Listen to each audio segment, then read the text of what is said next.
We're going to discuss how the local politics of the region intertwined with the neoliberal world politics bring us the October attack that occurred uh, in Israel from Hamas.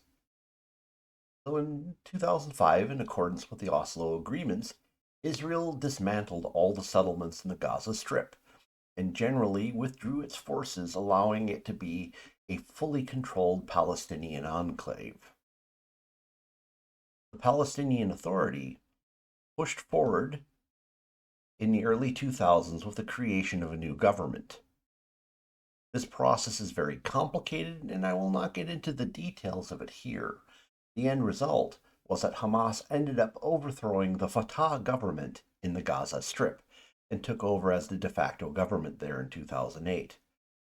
The Fatah faction still rules the rest of the Palestinian Authority, which primarily governs the West Bank now. In anticipation of the Oslo agreements being approved, Israel built a barrier between itself and the Gaza Strip in 1994. Most of this barrier was destroyed in 2000 in one of the Gaza intifadas.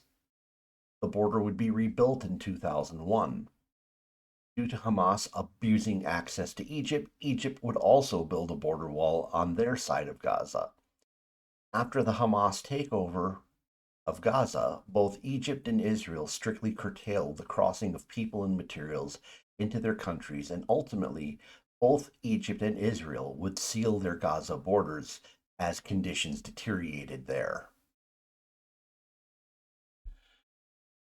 As for the American foreign policy establishment and the neoliberal order, during the 90s and early aughts, the mindset became one of the belief in the absolute infallibility of the neoliberal order and its plans. The order had reached a point of hubris where it was practically believed that whatever they willed would eventually be manifested. The Second Gulf War would begin the process of creating a fissure in the establishment. Once, obviously, because it didn't turn out the way it was planned. On the other side of the neoliberal order was a small but growing group that believed American hegemony had peaked and it was time to start retrenching for a multipolar order. The neoliberal order is still fully in charge, but confidence in it is dropping. We can see the shift occurring with the change from Obama to Trump. The Obama administration shifted to a hardline stance, demanding that Israel negotiate a two-state solution, abandoning all the gains from the 1967 war. Since that would include the Golan Heights, which is considered a strategic strip of land, this is something Israel would never accept.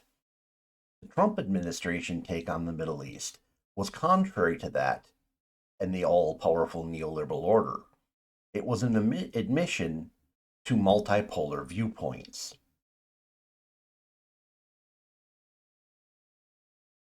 The beginnings of the implementation of the post neoliberal order began in the Trump administration. The idea that the United States could not be everywhere all the time, all at once, then there needed to be an alternative security apparatus to complement the US policy, not necessarily controlled by the US. It was recognized that Iran was most likely never going to play by the rules of the neoliberal order. Thus, containment was needed. Trump operatives began pushing the Abraham Accords. This was a process of getting Arab countries to normalize relations with with Israel. The goal was to create a free trade bloc between Israel and its Arab neighbors. By strengthening the economies, all the countries of the region could better afford their own defense measures. Arab money and manpower, coupled with Israeli technical expertise and their intelligence networks, would allow for the region to better defend against the provocations of Iran. The Abraham Accords also included new proposals for the two-state solution. It included land swaps that would increase the size of the Arab-held portions of Israel. It would include a massive economic development program to to bring Arab Palestinians up to first world economic and standard of living conditions. Israel accepted the agreement and Hamas rejected it. However, the good faith effort on the part of the US and Israel convinced Saudi Arabia to begin the process of normalizing relations with Israel. Adding Saudi Arabia to the security arrangements of Israel and other Arab states would dramatically improve the overall military capabilities of the region.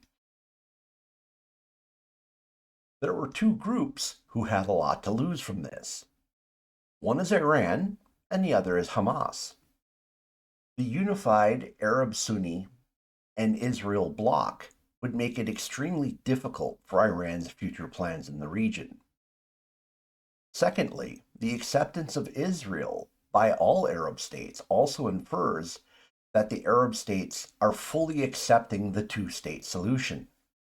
If everybody is on board for a two-state solution, Hamas is all by itself, and its demands for a fully Arab Palestine can never be realized. Hamas attacked when it did using very brutal methods for the sole purpose of putting Israel in a position of either looking weak or having to overreact. Looking weak would probably draw in other anti-Israel groups to launch attacks on Israel. If Israel overreacted, it would cause rank-and-file Arabs and other countries to demand their governments not to cooperate with Israel. Thus, the mission was accomplished, as Saudi Arabia has put normalization on hold for the time being. It's unknown if Iran knew when this operation was occurring and how big it would be.